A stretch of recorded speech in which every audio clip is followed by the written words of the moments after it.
આત્મા જ છે. છોકરો આવડો પોપટા લઈને વાભાઈ મોટો લાલ પીળા કાળા મોટા ને એના મોટા કરે છે, પણ મોય એકલી અવાજ છે, બીજું કોઈ છે ના. અને ટોકડી વાગે કરતા મોટું બધા ભૂઈ પડે મહોતા જેવું થઈ આવડો મોટો પોપટો હોય તો. એટલે આ બધા પોપટા છે.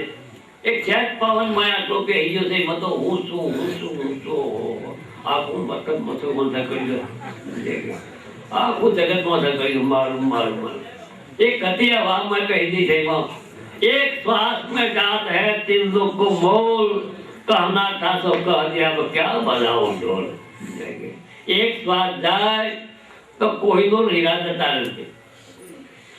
एक छेल्लो श्वास जो जीव जागी जाए तो निर्वण जाए एक ज महीने काफी थी जाए. एक ज श्वास में जो वतीला छूटी जाए स्वयं मारून थी जाए तो ये निर्वण થઈ શકે. અરે ભલે અવતાર લેવા હોય તો લેવા લે, બીજો અવતાર લેવા પ્રાપ્ત હોય તો પણ સ્વયંના પ્રાપ્ત રસ્તું જ સમજાય કે દાગીનો ઘડી ગયો તો હોલું થઈ જાય. કોઈ હોનારી મળી જાય અસલ તો ભઠ્ઠીમાં નાખીને અસલ રૂપમાં લાવી દેશે સમજાય કે મોય બખાવે તો કાઢી નાખે તો આપું આવું એટલે કોઈ સત્પુરુષ મળી જાય એ તો ફૂંક મારીને કાઢી નાખે. કોઈ વાત નથી. સત્પુરુષ પર એક આપણને પ્રતિત થવી જોઈએ. દેહની પ્રતિત તો નરકે જવું કોઈ બેન ન પડે. કારણ કે હવે વાંધો હું બીજું જો હું અને પરમાત્મા ઓળખાત નહીં.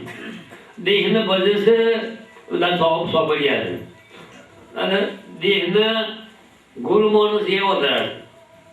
દેહ થઈને ગુરુ ફળ એવો ધરાવે. અંધાનો કીધો સાથ કોણ બતાવે કાશીનો ઘાટ. એ મોટી ભૂલ પડી જાય ભાઈ, મોટી ભૂલ પડી જાય છે. સ્વયંમાં રહ એ જ સત્પુરુષ. દેહમાં રહે તો જીવાત્મા જન્મ મરણ જવા વાળો. આખા બ્રહ્માંડમાં મારો બ્રહ્મ છૂટી મારો આત્મા સંસારા મારેલો છે.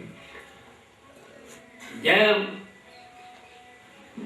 સૂર્ય બધા પ્રકાશ મારેલો છે એમ એક જ આત્મા આખા બ્રહ્માંડ પરમાત્મા બાંધેલો છે. વાડા કરી મળી જાવ વગર ભોમ નામના રૂપના ગુણના વાડા બધી અધગાદી અને બ્રહ્મના કોઈ વાડા હોય નથી.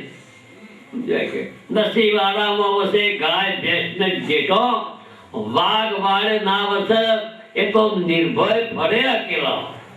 વાઘના બાળક બધે આત્મામાં જવાનું બધું મારું છે પરમાત્મા સહજ નહીં. હું મારવા એકદમ ભાગ પડે.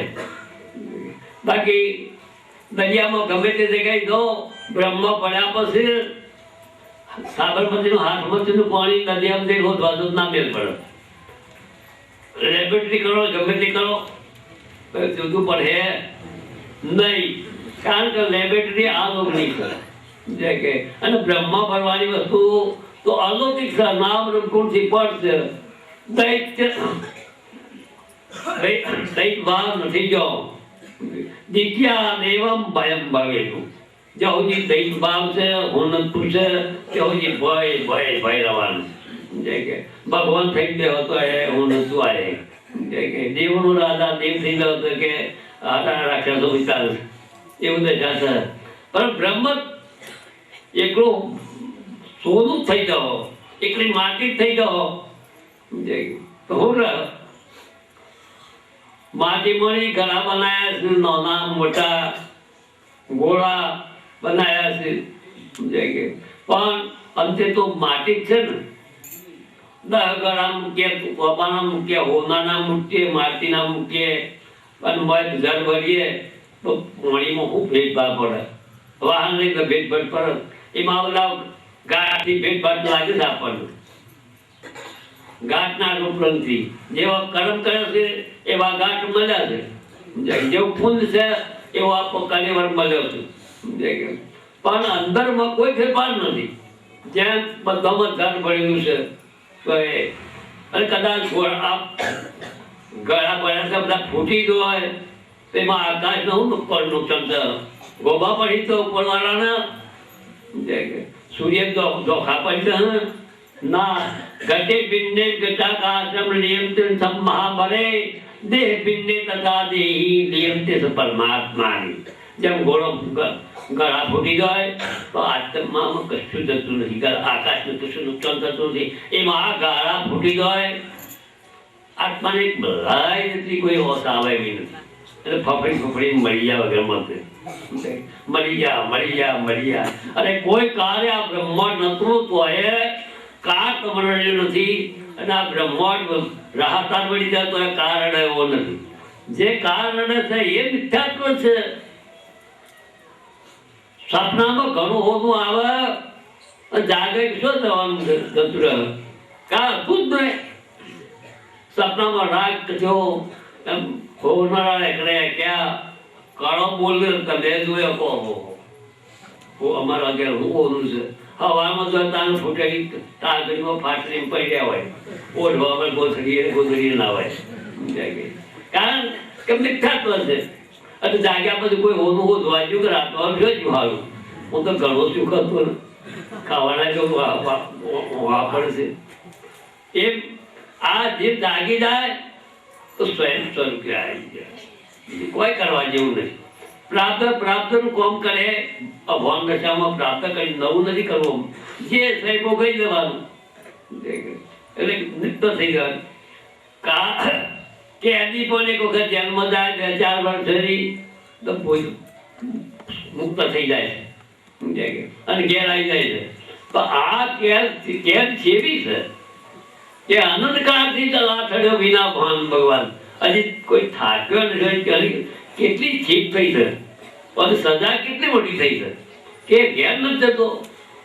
આમ જેલમાં આ જેલ જેવી છે. બોલો બીજી વાત બોલો. મોડ થાય છે. ઉઠ્યા તો 4 વાગે ચડ થાય છે. હાલ કીધું ભગવાન વાળી રાત બનાવી છે ને કહતો હું બચા દો મોટા કોટી મળી જવાનું. હાલું થશે રાત કર્યું એ આ મિથ્યાત્મ છોડી ભાઈ સત્પુરુષ ખૂબ બજો બાબા. આવો અવસર ખરીદ નહીં મળતા. આપણે પરમાત્મા થવાયા છે.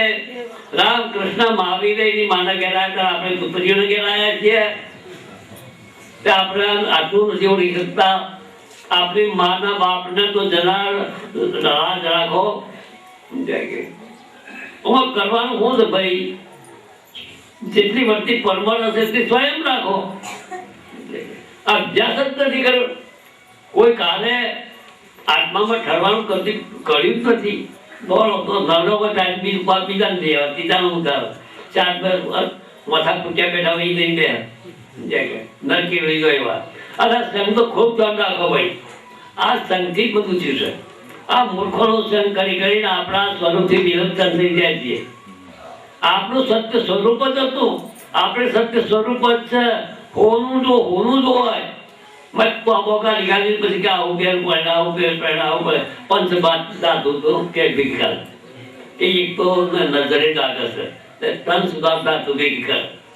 એટલે આવું કા ભેગું કરો છો? આ શુદ્ધ પંચ તત્વો છે ને પંચ જેમ પંચ તત્વો નથી વેચી બનાવતા કે નજર ન લાગે મીઠું મૂઠ ન લાગે. તન લાગે કોઈ સજ નથી. તને કોઈ બાળ વાકો કરો સજ ના જન્મ્યો નથી. પણ ભાઈ હાથે કરીને આ દારૂ જેમ દારૂ પીવા કે હું તો ભિખારી છું. રાજાનો છોકરો હોય તો દારૂ પીવા કે ભિખારી છું શું કરીએ? એવો આપણો આ પેલોનો દારૂ ઉતરે છે પણ આપણો બેટો જાનું ઉતરે યાદ નથી. પણનો નશો જાનું ઉતરે મગજમાં જેટલું બોલ કર્યું છે. ખૂબ પરમાત્મામાં રવાની વસ્તુ બહાર. અને આ અવસર ફરી નહીં મળતા. મહાપુરુષો રાત દિવસ કરી એક ક્ષણનો પણ દુરુપયોગ કર્યો નથી.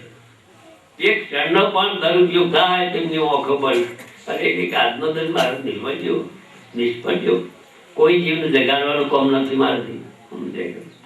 તો એનો આપણે લાભ લેવો જોઈએ.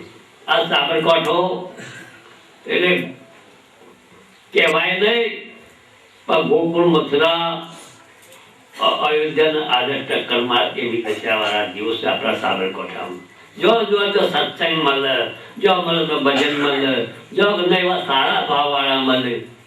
જે કે એ નાથા બાપા, રામજી બાપા, જયસિંહ બાપા જેવાનો પ્રતાપ છે. પૂરો તકદીર હોય તો ઓગણે આવે સંત, નરસિંહ સાસા સંત જનો ભેટાળે ભગવાન. એ ધારે તો વેરાણ વસ્તુનું વંદાવન બનાવી દે છે. અમારો પ્રકટ અનુભવ છે. સમજાય કે રોજ ગોળનો ગાગા કરતો નથી, પણ અમારો પ્રકટ અનુભવ છે. સમજાય કે સ્વયં મેરે કરતા હતા, ભક્તિ તો કરતા હતા, પણ હમ નહીં કરતા હતા. સમજાય કે પરમાત્માનો કોઈ માર્ગ ભૂતકાળમાં કરતા કરતા આવ્યા હું 15 વર્ષે તો હું કાવ્ય લખતો હતો. સમજાય 15 વર્ષે તો પ્રેમ લક્ષણના કાવ્ય લખતો હતો. મારા જીવનમાં એક વિશેષતા હતી કે હું બધા કોઈનો ગાતો નહીં. સમજાય કોઈનો કરતો હું જાતિ ભજન ગાતી કહું આખી જિંદગીથી. એટલી મહાપુરુષની વિશેષતા કે આપણો સ્વયં પ્રકટ થઈ જાય તો આ વસ્તુ આવે, નહીં તો આ જગત આપણા પહેરી જાય તો આ વસ્તુ આવે નહીં. આ જગત તમારા પહેરી જાય તો પછી સ્વયં નહીં આવે. સ્વયં વર્તી રહે તો જગત નહીં આવે.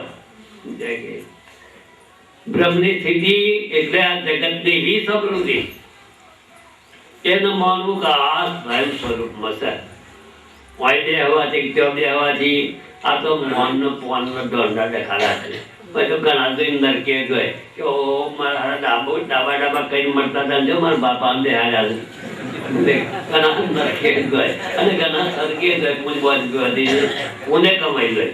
સમજાય કે પુણે કમાઈ ગયે કે બે આ સામાન્ય માણસો હા કોક પાક પકડ્યું છે એ પુણ્ય થાય. સમજાય કે અને કોઈ સ્વયંવર તો થઈ જાય તો જન્મ મરણના તારા બાર તોડી નાખે, બોલીઓ તોડી નાખે. અને હું શહેનશાહ, બાદશાહોનો બાદશાહ એવા સ્વરૂપમાં આરૂઢ થઈ જાય. આ બોલવાની વસ્તુ નથી, કહેવાની વસ્તુ નથી. આ તો સ્વયંમાં આરૂઢ થવાનું. ભાઈ બૂમ પાડો તો હું ઊંઘું છું, ઊંઘ્યો છું. અને એ બૂમ પાડે ઊંઘ્યો કે ભાઈ બૂમ પાડે હું ઊંઘ્યો છું ભાઈ 12 વાગે કે ઊંઘ્યો છું, 4 વાગે કે ઊંઘ્યો છું. અરે આ ઊંઘ્યો કે ભાઈ ઊંઘ્યા બોલવાનું આવે નહીં. મનસો રવિચંદ્ર બ્રહ્માકાર તયા સ્થિતિ યા સંપ્રજ્ઞા સમાધિ. સ્વરૂપ દશા એટલે તિકાર દશા. આવન જાય એવું નહીં. તિકાર દશા. ગમે દિવસમાં વ્યવહાર આવે કે બીજું આવે તો એવી દશા છે. ગોપાસ થાય નહીં. તિકાર આત્મદશા. આ ભણ છે આવર જાય ને આવર 12 વાગે જાય ઓછો જાય ઓછો થઈ જાય. એક ધારો પ્રકાશ જ આવે. આ ધુમારણથી વીજળી આવે છે, જાય ના આવે તો કારખાના બંધ થઈ જાય, મોટા પડે બધું. આવા